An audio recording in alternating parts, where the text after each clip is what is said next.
எல்லோருக்கும் வணக்கம். நான் உங்கள் ஜெனி. இன்னைக்கு நம்ம வாழைப்பூ வடை எப்படி செய்யலான்னு பார்க்கலாம் வாங்க. வாழைப்பூ வடை செய்கிறதுக்கு நான் 1/4 கிலோ கடலைப்பருப்பை ஊற வச்சு அரைச்சி வச்சுருக்கேன்.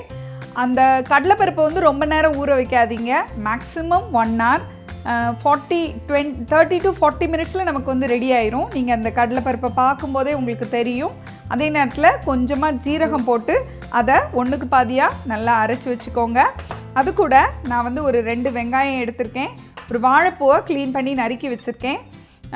பச்சை மிளகாய், பெருஞ்சீரகம், கருவேப்பிலை, அப்புறம் ஒரு 5 பல் பூண்டை வந்து நான் ஒன்றுக்கு பாதியாக தட்டி வச்சுருக்கேன். அப்புறமா தேவையான உப்பு, அப்புறம் தேவையான எண்ணெய் நம்ம எடுத்துருக்கோம். இவ்வளோ தான் நமக்கு வாழைப்பூ வடை செய்கிறதுக்கு தேவையான பொருட்கள்.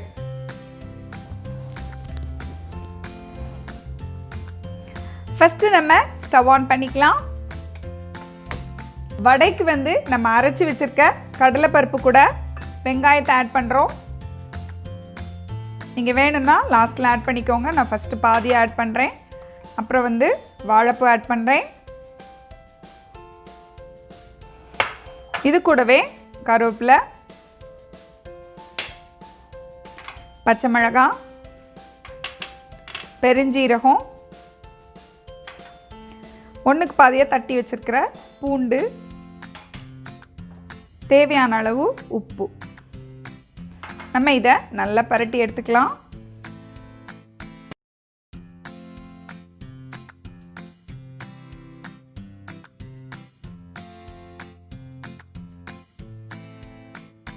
இந்த மாதிரி வடை மாவு நீங்கள் ஈவனாக ப்ரிப்பேர் பண்ணி வச்சுக்கோங்க.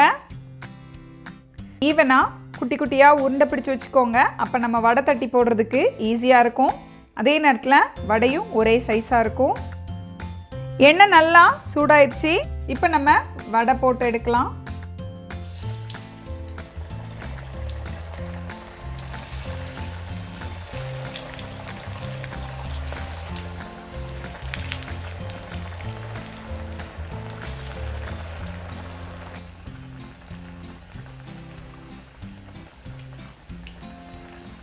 இப்போ நம்ம மாற்றி போடலாம். கொஞ்சம் பொன்னிறமாக வந்தால் டேஸ்ட்டாக கிறிஸ்பியாக இருக்கும். இப்போ நம்ம இந்த வடையை எடுக்கலாம். சூடான வாழைப்பூ வடை ரெடி ஆயிடுச்சு. மீதி இருக்கிறதையும் நம்ம தட்டி போடலாம்.